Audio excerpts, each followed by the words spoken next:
So yesterday, Friday, we learned page Tes Zayin Amud Aleph 16a. We learned the Gemara talked about what happens if a person makes a mistake in the Shema. He's not sure where he made the mistake. He's not sure where, if he said a pasuk, he might have skipped one. And the question is, so what should he do? So we know that a person is not allowed to say the Shema out of order. And because of that, he would have to go back to where he made the mistake. And then he'll continue reciting the Shema where he possibly messed up and go straight from there. And this way he won't be reciting the Shema not in order, because the psukim have to be in order. So you can't just, oh, you know what, after I finish, I'll make up two psukim that I'm not sure if I said. No, you can't do that. You got to say the Shema in order, and therefore you would need to go back to where you were. The question we had in the Gemara was the case where a person's not sure if they said the word uchsavtam, which is in the first paragraph, or they said the word uchsavtam, which is in the second paragraph. So the end of the first paragraph and the end of the second paragraph have a similar verse, have a similar pasuk that person could make a mistake and not be sure where they are. And so the Gemara said that if a person started Laman Yirbu Yemechem, if they started continuing from the second paragraph, a verse that's not in the first paragraph, then we assume they recited everything. We assume they recited everything the way it should be, because they even continued. If the person continued with the verse afterwards, we assume he must have said it right. If he stopped, that means he's not sure where he is, fine. But he already started saying something afterwards, so we assume that he probably said the entire second paragraph already, because he even continued saying a verse after it. So even though in his mind he's not sure, but his lips sort of clarify to us that what he said is correct, that he must have been saying it right. Now, there is another way of learning this Gemara. I explained it according to the Rashba, and that's brought down in Shulchan Aruch. But there is one other way, and I didn't develop that thought on Friday, the other explanation. Although I mentioned there is another way to say it, to read the Gemara. And the other way to read the Gemara is that a person is always fluent in the last paragraph of the Shema. That's for some reason, at least Rashi learns this way, that people seem to know that last paragraph well.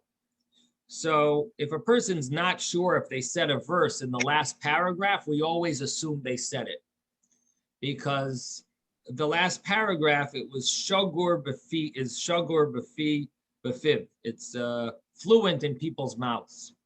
The commentaries ask on Rashi, how is that true? Why should that be? I mean, you would think the first paragraphs would be more fluent than the last paragraph. Why would the last paragraph be more fluent? So the commentaries do ask a question on Rashi, but the way Rashi learns the Gemara is once a person says L'man Yirbu Yimechem, then we don't assume that they made any mistake in the end. So if they catch themselves somewhere and say, oh, I'm not sure if I skipped out a verse, sometimes it can get confusing with the word tzitzis, because you're not sure which tzitzis you're up to. It says a few times tzitzis in the final paragraph of the Shema. So maybe a person might think they might have made a mistake. So the Gemara here says that no, we don't assume you made any mistake because a person is fluent in the final paragraph of the Shema. But that is the way Rashi learns this Gemara. So again, there's two ways of learning this Gemara. Is it talking about that he made a mistake, uchsavtam. We don't know which uchsavtam they're up to. And therefore, the verse uchsavtam, either from the first paragraph or the second paragraph. And normally we would make you go back to the first uchsavtam and start there. However, since you already said Laman Yirbu, we assume that your lips recited things correctly. And because you continued with your lips saying Laman Yirbu, we assume that you said it right. That's one way of learning the Gemara. Another way of learning the Gemara is not talking about, it's not a continuation of the mistake of Uchsavtam on the first paragraph and in the second paragraph. It's simply saying that if you make a mistake and you're not sure if you said anything in the third paragraph, once you say Laman Yirbu Yimechem, we always assume that you said it right. And we tell you not to go back because everyone it's fluent in people's mouths. That was the previous Gemara and before the Mishnah. And then the Mishnah mentioned a number of interesting things regarding a uman, a person who is a worker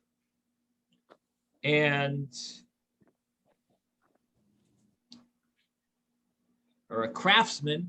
And the Mishnah said that the people who are workers, they recite the Shema on the top of the tree or the top of a wall, but tefillah, they can't do that. And we mentioned that one of the main issues is the fact that they are, for tefillah, they're nervous. And therefore, because they're nervous, you need more kavanah for tefillah than you need for Kriyas Shema. Kriyas Shema needs less kavanah. Tefillah, you're oimed lefnei hamelach, and if you're afraid, it wouldn't be an appropriate tefillah, and therefore, for tefillah, you would have to come down. For Kriyas Shema, you could recite it in the tree. One of the questions that bothered me is, if you're saying Shema and you're going to say Shemona Esrei, why not just come down for the whole thing? You're anyway coming down. Takes time to come down, I understand. So, but you're anyway going to come down for Shemona Esrei. So why shouldn't you come down for the Shema while you're at it? You're going to come down for Shemona Esrei. So come down now for Shema. You're telling me that, well, a person doesn't need so much kavanah, so they can say Shema on the tree. Okay, say Shema on the tree. But what do you gain? You could say it in the tree. You don't need so much kavanah. You're anyway coming down. You're anyway spending the time to get down from this tree, and you're going to come down and say recite the Shemona Esrei down. So say the Shema down as well. Well, Rabbi, maybe what it's saying that, okay, I'm going to do the Shema because, and I'm on the tree. I'm almost finished picking the ones, whatever the date, or almost finished trimming. I'll start it, and then when I'm done, I'll come down and finish it. In other words, it could be a question of what the person is doing in the tree, that they know they're going to finish in a short time, and before the 3 hours is up. So in other words, they're giving them the leeway, they're giving them the leeway to, to continue being a good Jew in that way. So what you're saying is I think you're saying one of the points that we mentioned in the Gemara, and that is that he is, after he finishes the first paragraph, he's going to continue picking some of the fruits while he's saying the Shema, and because he has a responsibility to his boss, therefore he should stay up there because of the continuation of picking. Okay. He's going to be doing while he's saying the Shema. So that's a very good thought, good answer, good point, Susan. Thank you for answering. Wow, that's a home run. Very nice. Yes, Ben. sounds good, but I think the whole Shema takes only a couple minutes. So what are you saving? We're not I can, going down for Shema. Finish what you have, even if there is only a little bit left. Finish what's left and then go down for Shema. Uh-huh. but if your boss is standing right It's there not- under the tree, watching you and thinking he's taking my time, and I don't like that. And so, the boss is always concerned about time and money. So Susan, you have a point. And it's correct because you're thinking in more more generous terms, but Correct. it seems that things were a little different in the olden days. So in the olden days, you take 2 minutes off. That was considered a terrible sin. Nowadays, if you only take 2 minutes off, you're like Yeah. one of the best workers that the company ever, because everyone's getting phone calls and texts and who knows what. I don't know what it's like to be in the world of business, hiring workers, but all I know is from cleaning ladies when they start answering their calls, I'm getting nervous. When should I scream at them?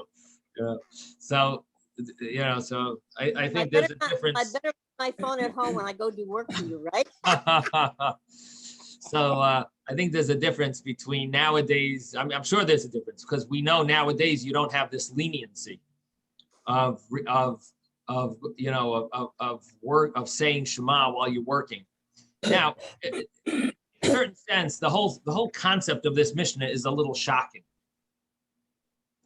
Because the way we explained it is true, you're going to be one paragraph of Shema. You're not going to be picking fruits. Fine, one paragraph. But the other paragraphs, you're going to be picking fruits. I mean, isn't that shocking that the rabbis allowed that you would do work while you are reciting the Shema? I mean, it's not the first paragraph. Fine. First of all, according to some opinions, it is the first paragraph that you're actually picking fruit. It's only the first verse or two verses that you're not doing any work. But there is a more common, and it's brought in Shulchan Aruch, that it's the first paragraph. So let's say even the first paragraph. But to me, it's a little shocking that the rabbis are going to permit you to do work while you're saying the majority of the Shema is while you're actually picking fruits. In addition, I mean, a similar story they have about Reb Levi Yitzchak of Berdichev. Reb Levi Yitzchak of Berdichev was once going somewhere, and he saw someone reciting the Shema while they were oiling the wheels of the wagon. So he lifted his hands to heaven and he said, "Oh, Hashem, look at your holy Yidden. Even when they're oiling their wheels, they're praying. They don't want to waste 1 minute not to pray." So instead of it being like, what are you, chutzpah, you're saying Shema, while you're saying Shema, you're oiling your wheel, he made it like the opposite. Even while you're oiling the wheels of your wagon, you're making sure not to lose a minute to say some prayers. That was Reb Levi Yitzchak of Berdichev. But it's in a certain sense, it is a little surprising, this Mishnah. Very surprising. Ezra, did you want to say something?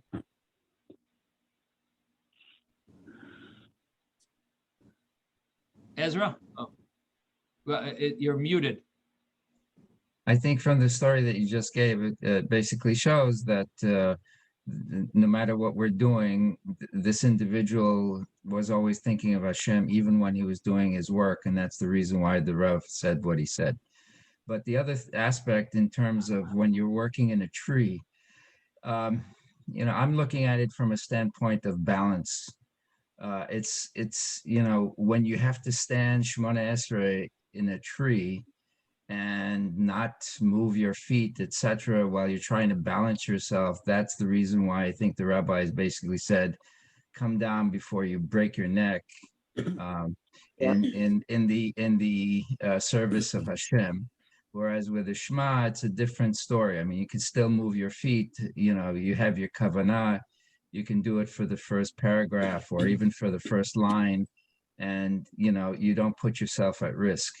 I think that was the reason why they said, you know, you can stay in the tree for the first one, but for the second one, you know, from a standpoint of rather you be alive and do mitzvot for you to come down out of the tree and not put yourself in harm's way. Okay. Rashi emphasizes, I mean, what you're saying is not wrong, but Rashi does put more emphasis on the fact that you need kavanah. And if you're a little nervous, you can't do Shemona Esrei that way, even though you could say Shema with nervousness. So it doesn't sound like it's a pikuach nefesh type of thing. It sounds more like it's a nervous issue, that because you're going to be a little nervous. We're not telling you to come down, because otherwise it's sakanot nefashot. It's pikuach nefesh. It's a danger that you're gonna die. We're saying to come down because you're going to be concerned and therefore constantly thinking about making sure that you're saying you're going, so it's, I think it's along the lines of what you're saying, but it's, I think that's slightly the emphasis is more the kavana. If you look in Rashi says that sloisa rachamehi upoy kavana. You need more kavana. Therefore, you don't daven there because you're nervous, and because of your nervousness, you won't be able to be mechaven. You won't be able to have kavanah. So, but in any event, my question still, I think the question that I'm asking still stands. Again, we asked initially a question of the fact that the worker could anyway come down for Shemona Esrei. So why is he not coming down a little earlier for the Shema? And I did not see this question in the commentaries, but I'm just asking it because it was bothering me. Why don't we just tell him to come down for Shema? So Susan mentioned that we're actually talking about, and we did learn that in the Gemara, that we're talking about that he's doing some work while he's reciting some of the Shema. So if he comes down early, he's going to miss some of the work. And his boss is not too excited about this whole thing. And if he comes down early, he's not going to end up doing that work. And he can have kavanah of Shema whatever is necessary for kavanah, he's able to have up there. So we have him stay there for the Shema. And the first part he has kavanah for that he needs to when he's not working. The second part of Shema, he's reciting while he's working, and he's fulfilling the mitzvah of Shema, fine, and getting work done. And then for Shemona Esrei, he'll come down.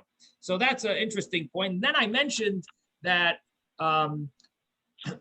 that in general, the Mishnah is a little surprising, because why are we encouraging him to say Shema?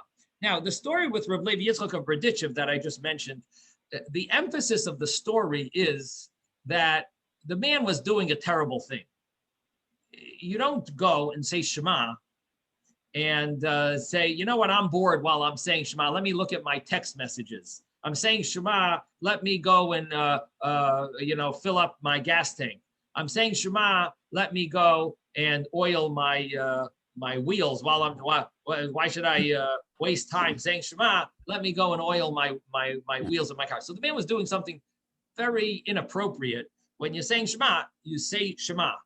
And so Rav Yitzchak tried to flip it around because he was such a lover of Klal Yisrael. So he tried to switch it around and emphasize, look, Hashem, even when he's oiling his wheels, he's even not wasting a moment, and he's thinking of Torah and he's saying words of Torah. But in essence, it's the idea from the story is not to follow what that man did. It's just to see how Rav Levi Yitzchak tried to look at the good, tried to find the good in every yid. But the question is, what is going on here with the rabbis allowing someone to work while they're saying Shema? And I think Rabbi, yes. Ben, I don't know anybody that is picking fruit by climbing inside the tree. Because the only branches that you can climb on are the strong ones, which are really close to the core of the tree. All the branches on the outside with the leaves, that's where the fruit is growing. Because the fruit needs sun. Inside, where it's dark, there is no fruit. So when you pick the fruit, you always pick it with a ladder. You don't climb on the tree. Nobody that I know would climb on a tree to pick fruit. so So maybe if he's they're doing some talking other about work, trees, maybe it's about cutting the tree, the yeah, branches. trimming the tree or Okay. something. So Okay. which you cannot do in a couple minutes. Uh-huh. You can't do really anything. Interesting. The practicality of exactly what they're doing. I'm just wondering if it was common for them to have one tree next to another tree so that they could stand on the branches of one tree to be Oh, able my to God. Wow. to pick fruit from the other No, tree, but no. maybe not. Okay. But maybe, No, Ben, it would not be everybody is too as old dark. as us, It would so they are be too brave enough to dark. go up The a sun tree. wouldn't go in, and there would be no fruit. I couldn't hear either of you. Robert wanted to say something and then Ben was saying something. I don't know why it was hard to hear both. Robert, could you say So what you wanted? I was just saying to Ben that maybe not everybody is old as us, and they have the energy to go to climb a tree. That's all. No, Okay. it's not a matter of energy. There's no fruit in the dark area of the tree, which is inside. Right. Interesting. The fruit is always on the outside. the You outside. cannot grow the trees too close to each other for the same reason. You won't have fruit Oh. between the two trees. Because there'll be too much shade. So you Interesting. always see rows of trees with space between them. You always see a space between the trees. Okay. Is that true about the date trees, that they don't, that the fruit is on the outside in the date tree? I'm thinking that it's at this, what they're, On a date tree, there is no branches to stand on. On a right. They have date to tree, actually there's no climb the tree. branches to stand on. Right. So there is no issue about standing on a tree. Well, I'm just wondering if maybe there's a difference between different trees, like olive trees or fig trees. Maybe these trees, people would stand on the branches, especially because they're very strong branches. But in any event, Yeah. I'm not sure. Maybe you're right. Maybe he's doing some other work, or but On an olive tree, you shake the olives off. Most of it, you just shake them off. Good. Otherwise, well- you have to pick each little olive, it'll take you forever, so. All right. Well, Ben is asking a very good question here. How exactly are we telling him to say Shema, or expecting someone to say Shema while they're on the tree picking fruits, when normally that's not the norm? And additionally, if they're cutting branches down, then it takes a lot longer Right. than to it takes a lot of, I guess, concentration to cut branches down. So I guess, it's an interesting question, how it worked. I mean, and how people who are in the orchard business, how they do things. But I wanted to bring out a point, and that is that Maimonides writes, the Rambam writes at the end of the Laws of Schirus, that just as an employer is warned not to steal the wage of the poor person, the worker, or to withhold wages from the worker, the poor person is forewarned not to steal from the work due his employer and neglect his work slightly here and there, spending the entire day in deceit. What does that mean? He's not being deceitful in his, he's not doing no work, but his entire day is deceit because every few minutes he takes off a minute. Every hour he takes off a minute, a few minutes. So that would be deceitful. Instead, he is obligated to be precise with regard to his time. The importance of such preciseness is indicated by our sages ruling that workers should not recite the fourth blessing of the grace after meals. That means that the workers had a certain leniency, which we'll see in the Gemara, regarding grace after meals and regarding that the rabbis didn't enforce certain laws because they're workers and the boss will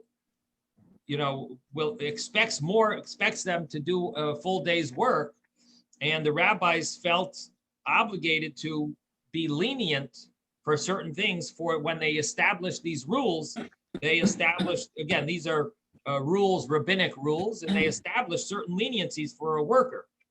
And it's emphasizing the importance of the worker, how honest he has to be to give his full day to his boss.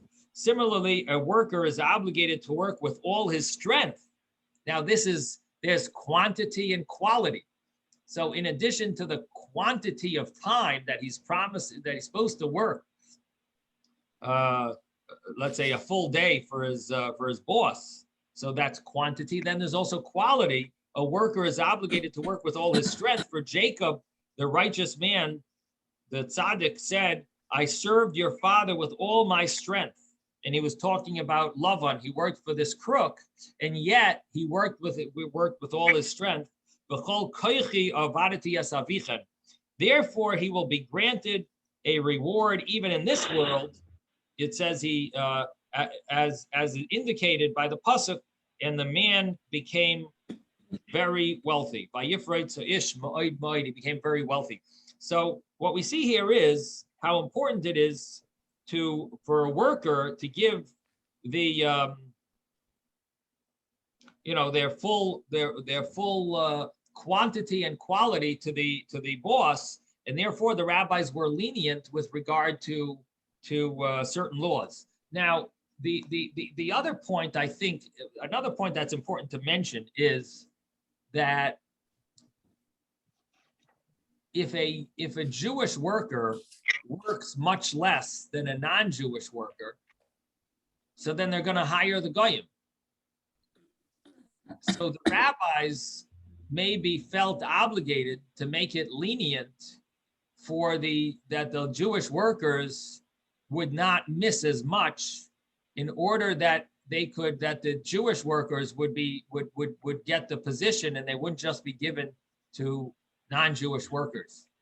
So I'm just thinking that might play a role. Again, I don't have a source for that. I'm just thinking that might be like, in order for the Jewish workers to be able to get these positions, the rabbis felt obligated not to enforce their laws. In other words, to be lenient on their laws for workers. So in any event, this is now it does mention here on the bottom, it says, at present, since employers are more generous with their workers and are not as stringent in their demands on time, workers are obligated to recite the fourth blessing in grace after meals. So don't think there's any leniency nowadays. Workers do have a little more relaxed, they're more generous with their workers with regard to time. We don't expect the same, strictness as in the olden days. So now there is one more point that I want to mention before we continue, and that is that there may be another explanation why the worker is saying Shema in the tree and not coming down. If he's coming down anyway for the Daven Shemona Esrei, why is he staying up there for Shema? Let him come down for both. He's anyway going to take the time to get down. And I think Rashi maybe answers this question when Rashi says that the time of Shema came and he wants to say Shema right away. See, the proper time to say Shema in the morning is a time called Misha Yakir, when you recognize your friend that's not such a close friend, and you recognize like an acquaintance maybe that that you recognize them when they're 4 feet away, when it's getting a little light. It's not as dark as the darkest time of the night. It's a little getting lighter, and you're able to recognize someone who's not 4 feet, 4 cubits, which is around 6 to 8 feet away. And that's the time. It's about maybe 20 minutes or so, maybe it's 40 minutes before sunrise. Maybe about 40 minutes before sunrise. So the time to say Shmona Esrei is sunrise. So what it seems is that these people are working on the tree. They want to say Shema right when the time comes to say Shema, they're going to say Shema, but it's not yet the time to daven Shmona Esrei. And therefore, if they were to come down for Shema, it would be coming down, going back up, and then coming down again to do the Shemona Oh my God. because the time for Shemona Esrei really hasn't arrived. True, there is leniencies to say the Shemona Esrei early. There is, the person does if he's in an extenuating situation, they would be allowed to say Shemona Esrei early, but that's not the appropriate time to say the Shemona Esrei. The appropriate time to say Shemona Esrei is at sunrise. So we're talking about a difference of 40 minutes. I have a question. Because of that, it basically wouldn't work to come down and say Shema and Shemona Esrei. So that's what it seems like maybe in Rashi, how Rashi's understanding why they're not coming down, and because it would end up that they would come down twice. I have a question, Rabbi. Yeah. Suppose the worker is working at night. Well, in the early hours of the morning. No, I'm saying the worker starts to work at 9 o'clock at night and works till 5 o'clock in the morning. Okay. So. Well, that worker doesn't have a problem of the morning at night. Work has a problem of the evening Shema. That worker would have to deal with when to say Shema for the evening Shema. The morning Shema is a little more complicated because there's the time. The worker doesn't have to do the morning Shema, they do have to do the morning Shema, but they're going to be finished work before the morning. When they finish work at 5 a.m. That means they're going to take time 2 times in their work at night. You mean if they work 9 to 9, let's say, or exactly, or 9 is very late. I would say if they work 7 to 7. So say 7 to 7. 7 to 7. So then you might have a situation where a person has to take off in the night and take off in the day. But that's part of the package. That's it. If they want to, if that's what the boss is hiring them for. So that's what SBS works. They work 12 hours. Right. Rabbi, Okay. Yes. Rabbi, nobody cuts down trees at night. Nobody cuts down trees, and nobody can pick fruit in the dark because you want to pick the right fruit, the ripe. So you start with sunrise and you end with sunset. That would be the longest you can pick or work on trees. Would be too dangerous to do it in the dark anyhow. That's a very interesting point. I'm guessing that Rashi does say this, the time of Shema came.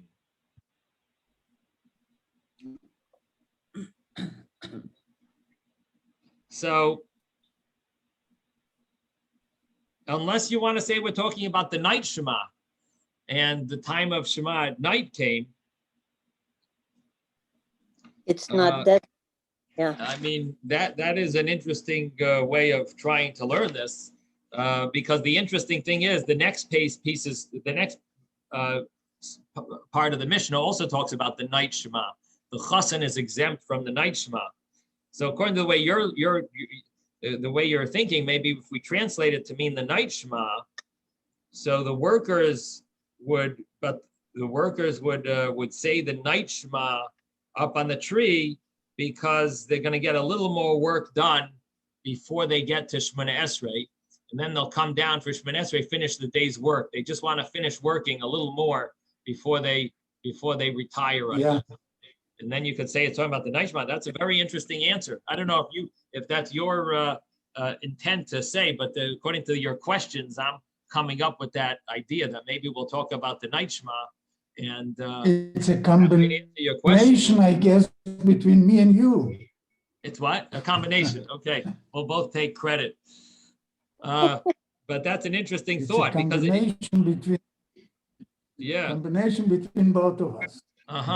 That's a very interesting thought to say because it fits with the next piece of, there's a discussion. The next piece of the Mishnah talks about the chassan, a person, a newlywed, that he's exempt from saying the Shema until he consummates his marriage by having relations. What happens if he doesn't have relations the first night? So he's exempt up to 4 nights. So the rabbis in the commentaries, they discuss, what about by day? Is the man also exempt to say the day Shema, or is he only exempt at the night Shema? And to say that he's nervous, maybe he's nervous the entire time because he's just a newlywed, he hasn't completed the marriage is not fully complete until he has relations, and therefore you may say that maybe he's exempt also from the day Shema. But the other side of the other way to look at this is that Yisrael Kadoshim, the Yidden are holy, and by day they're not thinking about consummating their marriage because they're not going to be able to have relations by day anyway, and therefore a Yid is not going to think about relations, not nervous about it, and therefore it's not applicable to his Shema by day, and it's only applicable at night. So according to that, if that's the way you understand the Mishnah, that we're talking about the night Shema only, then the second part of the Mishnah talks about the night Shema. The first part also maybe you could say is talking about the night Shema, and the workers would be exempt from the night Shema, and therefore it's it could be talking about the night Shema. That's a very very nice answer. I'm really glad you brought that up, Ben. The practicality of this Mishnah. We'll have to look into this. Okay, so let me continue with. We're going to start at the Gemara. Tana Rabbanan, the rabbis learned. No, we actually did that piece of Gemara. We're going to start the next piece.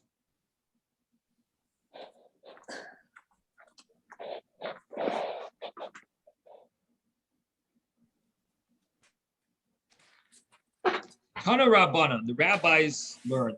We're about 15 lines up, maybe 18 lines up from the bottom of the page. The rabbis learned Hapayalin, the workers, Shayo Eisin Malacha, that they did work, Eitzel Baal Habayis. Again, we're on page 16a, probably in the art scroll, I'm guessing about A4, 16A4. That would be my guess. You can correct me. But where the first word, the paragraph begins with Tanu Rabbanan, the rabbis learned in a brisa, in a Tosefta. Hapayalin, the workers, Eisin Malacha, that did work, Eitzel Baal Habayis, that they're doing work by a boss, by a owner, Kairin Kriyashma, they read the Shema, Umavarchin lefaneho ula'achareho, and they recite the bracha before Shema and after the Shema.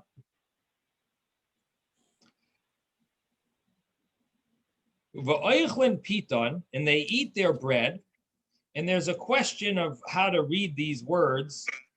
Did they recite a bracha before, umavarchin lefaneo lachareha, or ve'ein mavarchin lefaneo? Or maybe they didn't recite a bracha before it. And the reason is the bracha before food is rabbinically a rabbinic obligation, a rabbinic decree that person has to recite these words as a bracha before eating. Lachareha, after their bread, that blessing is biblical, because we know it says v'achalta v'salvata ubeirachta in the Torah. It says you should eat, be satisfied, and bless. So the bracha afterwards, they definitely said, but the question is the bracha before, is it the version they did recite the bracha before, or is it they didn't recite the bracha before? But the bracha after they would recite, u'mispalim tefillah shel shmona esrei, and then they would daven the 18 brachos, the shmona esrei, the Amidah.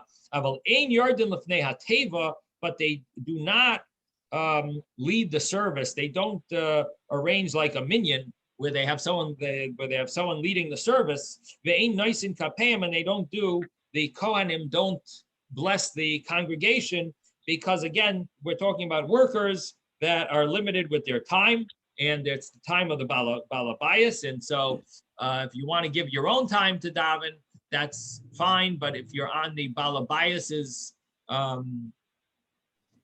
you're on his schedule, you're on his time, you're taking away from him. So that is the Tosefta.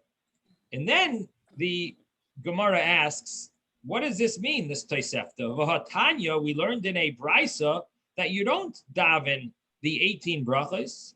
A worker says, me'ein yurches. Me'ein yurches means similar to the 18 brachos. There is a summarized version called Havinenu that would be recited when a person was in a serious situation where they don't have time and they're in a dangerous situation. So they would recite something, they would recite a prayer called Havinenu, which was a summary of the 18 brachos.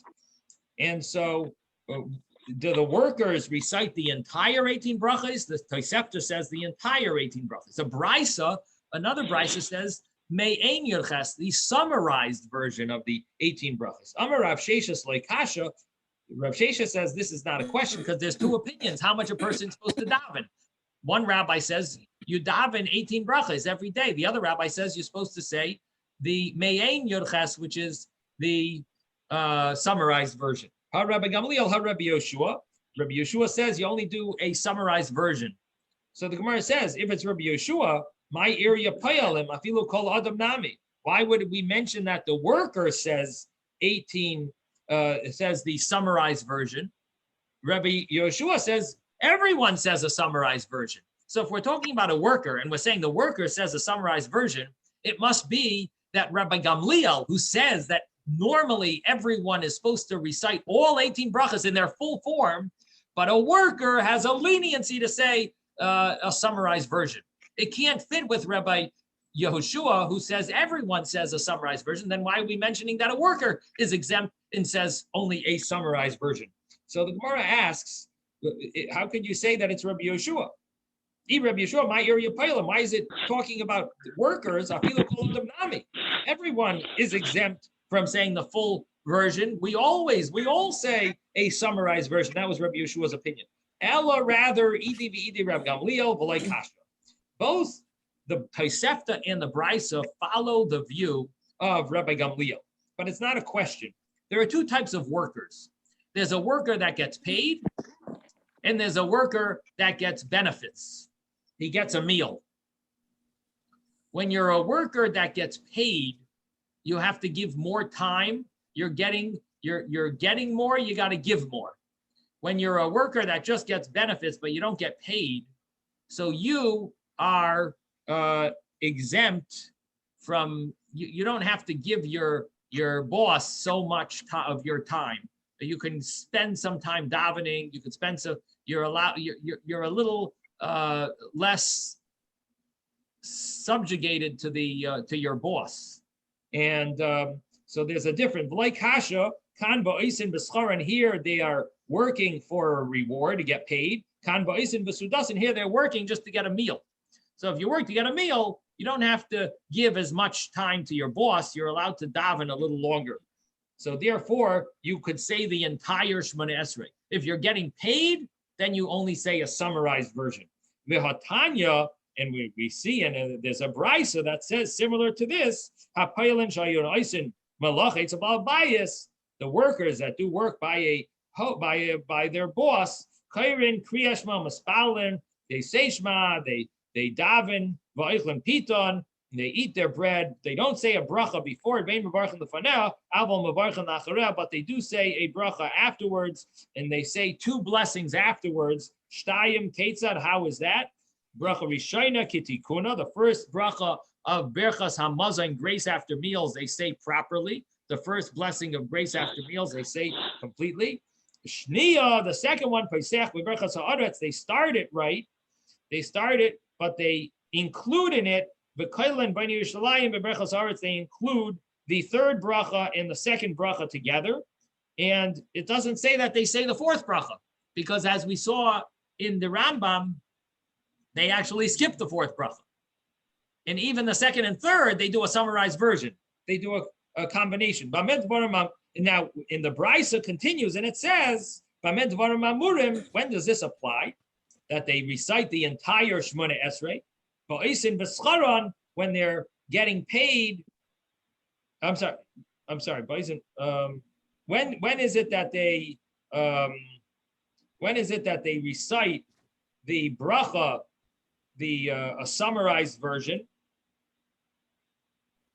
of the benching? When does that apply? That they recite a summarized version of their benching, of their grace after meal, when they're getting paid. And when the boss is with you. What is that? What did you say, Ben? And when the boss is with you. Okay. When the boss is sitting with you. The boss is with you. I didn't hear what you said. Also have to do the whole thing. If they're only getting paid a meal, they're not getting paid money. Or the boss is with them.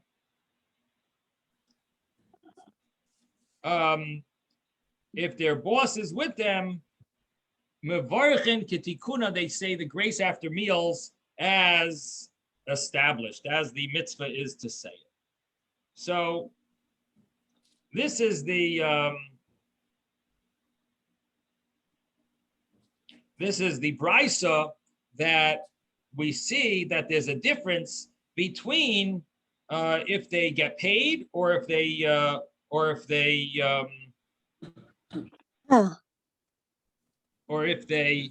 get paid or if they are just given a meal. Now, what is interesting here is that this brisa doesn't exactly fit with what we're saying.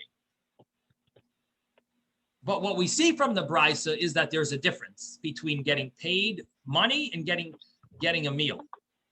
That there's a difference. That we see in the brisa. What is the difference between this brisa and the way we explain, the way we're learning the Gemara, the way our Gemara explained the Tosefta? The difference is, do they have to say a full 18 bracha Shemona Esrei or not? This brisa that we just brought, it implied like they say regular Shemona Esrei.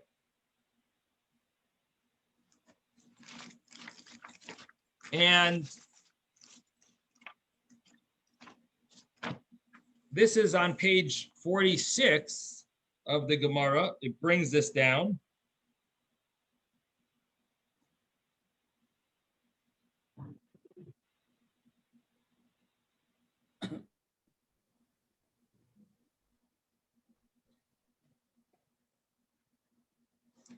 And the brisa seems to be saying that they daven a regular Shemona Esrei.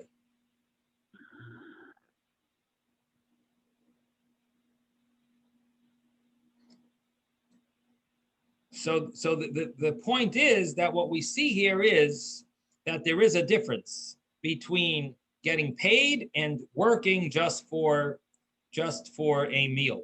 And what that means is that when a person works just for a meal, the owner, the boss, doesn't expect so much out of them. They don't expect them to give them their full, their full time. They expect them to have a little more leeway because they're not getting paid as a worker. It's more like a, give you, we'll help you out. We'll give you something. Well, it's not like you're officially you're working with the full rules of working. Okay, so that really summarizes this Gemara, I think. It gives us a little understanding of the rules of a worker, that there are leniencies, and depends on what type of a worker, how he's getting paid, and the rules of Shema versus Shemona Esrei, which our Mishnah talked about, and then the Gemara discussed different the first part of Shema, the second paragraph of Shema, and so on. Now we're going to go to the next piece of the Mishnah, and that is about the chassan. Now this Gemara we really learned already before. We already had this on page 11. This Gemara, so it's not really a new Gemara. It's really the same Gemara that it's brought here as it was brought there on page 11. And what the Gemara is going to deal with is a chassan is exempt, a groom is exempt from saying the Shema. Now, why is a chassan exempt from reciting the Shema? So he's concerned. He's concerned for, there are different opinions actually, what he's concerned about. He's either concerned that his wife, maybe she's not a virgin. And what's going to happen then if she's not a virgin?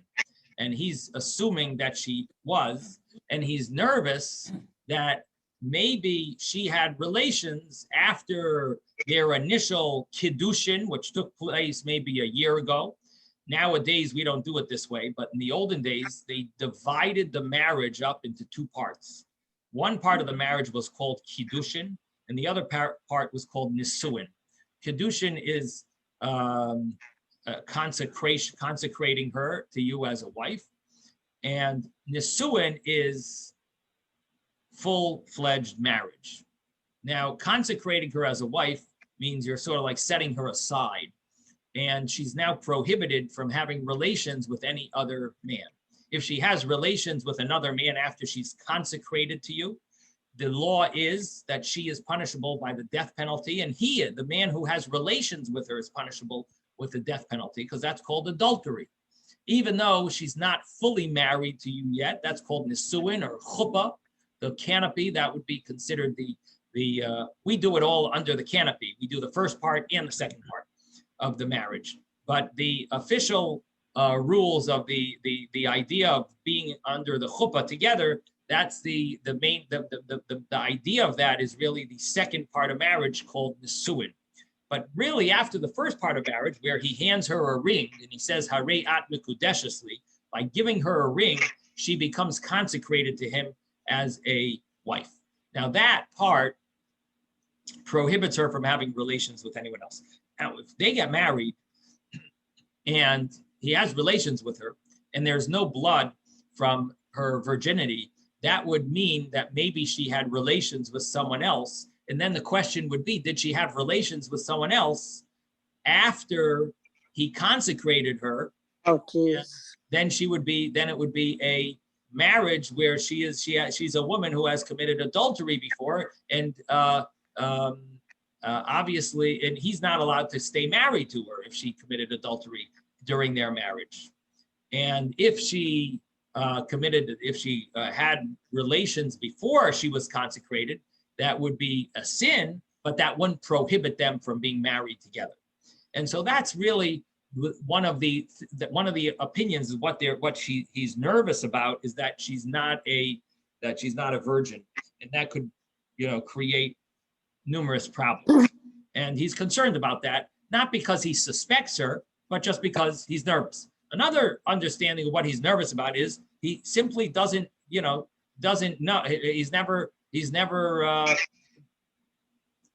He's not sure that he'll be able to have relations properly. And because he's never had relations with, before. And so maybe he's concerned about that. So there are different opinions among commentaries what exactly he's concerned about. But he's a chassan who's getting married. He's a groom. He's getting married. He's nervous. And the Mishnah says that he's exempt from saying Shema because his nervousness doesn't allow him to concentrate properly. Now, nowadays, we don't have this issue because any Shema that we say, we're not always fully concentrating properly. And therefore, nowadays, a chassan does say Shema. At their wedding after Ma'ariv and for Kriya Shema Alamita, they say the Shema at the evening service, when they go to bed, the bed Shema. So nowadays, this doesn't really apply. But in the time of the Gemara, this did apply, in the time of the Mishnah. And so the Gemara says, the Gemara wants to figure out, is his exemption from Shema, is it because he's nervous or because he's involved in doing a mitzvah? When you're involved in doing a mitzvah, you're exempt. When you're nervous, is this considered, or is it a combination of both? Is it because you're nervous? Is it because you're doing a mitzvah? Or is it because a mitzvah that's causing you to be nervous? So here the Gemara says, Chasan pater mikriya shema tana rabbanan, the rabbis learned. It says when you're sitting in your house, that excludes someone who's involved in a mitzvah. If a person's involved in doing a mitzvah, so they don't have to stop that mitzvah to say the Shema. And the example that I gave, I think when we were learning this, is when a person is involved in burial of a mace. When they're doing a burial, so they would be exempt from reciting the Shema. When a person should recite the Shema when they're going on the way, that excludes a chassan. Prat l'chassan. That excludes a chassan. When you're going on your way, this would exclude a groom. It says you say Shema when you're going on your way. That excludes a groom. Mikan amru, from here we say, hakoines es abasula pater, if a person marries a virgin, he is exempt. Yes, almana chayav, but if he's marrying an almana, a woman who is a widow, he would be obligated to say Shema. So the Gemara says, my mashma, how is it imply that these exemptions deserve to be exempt? Amarav papa ki derech. It says uvelechtecha baderech, when you go on your way. Ma derech rishus, just like when you go on your way, we're talking about you're going on your way wherever you want to go. So here also, we're talking about say Shema when you're doing what you want to do, but not when you're doing a mitzvah. Av hachanami rishus. Here also, we're talking about when you're going where you want to go, something that's you're permissible, but it's not an obligation. But if you were going for an obligation, that would not be considered uvelechtecha baderech, going on your way. It would be considered going to a mitzvah. So the Gemara says, how do you know? Maybe going on your way is to do a mitzvah. So the Gemara says, Mila yaskina de ka'azil advar mitzvah. Maybe it's talking about you doing a mitzvah. Va'afilu hachi, and nevertheless, Amar Rachmana, the Torah says, Likri, let him recite the Shema. So the Gemara answers, Im kain lemakra belechas. It should say when you go. My belech techo, when in your going, Shema mina belechas tidach hu d'machayeves. This implies that when you're going on, when it's a going of yours, you're obligated. The mitzvah patiras, but if you're doing a mitzvah, you are exempt. So here we've concluded that, or we've tried to prove at least, that a person going on a way of a mitzvah, they would be exempt from reciting the Shema because they're involved in a mitzvah. And what it basically tells us, if you're doing one mitzvah, this is how you're serving Hashem. Don't jump to try to go and do something else. And it's almost like you're not concentrating enough on your first mitzvah. You're leaving your first mitzvah to do another mitzvah. Don't do that. You're doing this mitzvah. Don't say Shema. You're not obligated to. Belechtecha baderech. and you're going on your way, and therefore don't go and stay the Shema. We just turned the page to page 16b. If so, the Gemara asks, my area hakoines es habasula. We're now on 16b. If so, why are we talking about a person who marries a virgin? Afilu koines es almana. Even if a person marries an almana, he's doing a mitzvah. He's getting married. Even if he marries a widow, why shouldn't he be exempt? Nami. So the Gemara answers, hacha tarid. No, it's not about doing a mitzvah. It's about being concerned, being worried. When he's marrying a virgin, he's worried. When he's marrying a widow, he's not worried. Here he's not worried. So the Gemara says if it's because of worried, imishum tirda, if it's because he's worried, afilu tavas finase bayam nami. Even if his his boat is sinking in the sea, nami should also be exempt. So why is it because of being nervous? So why only a nervous of getting married? Why don't we say if a person's boat is in the ocean, he should be exempt because he's nervous? Alama amar Reb Abba bar Zavda amar Rav. Why do we say that an avel, a widow, a mourner, someone who's mourning, chayav b'chol mitzvahs hamoris b'torah, he's obligated in all the mitzvahs. He's very concerned, very nervous. He should be exempt. And he's only exempt from tefillin. He's not exempt from Shema. Chutz benat tefillin, except tefillin, because tefillin, it says it has to be glorious. Sheharei nemer ben pe'er, shenemer berecha chovish alecha. Tefillin, it says a special verse that it's supposed to be with glory, with beauty, and therefore tefillin he's exempt from. Oh, what do you mean? He's more concerned. He's a person whose relative passed away. He's in mourning, so he should be exempt from Shema. He's more concerned. So the Gemara answers, Amri Hasam Tirda Dershus, that is a nervousness, a worry that's not an obligation. And here, Hacha, by getting married, it's a Tirda de mitzvah, it's a worriedness of a mitzvah. So it's a combination of both a mitzvah and being worried, and therefore the Chasan is exempt if he marries a virgin, and he's not exempt if he marries a widow.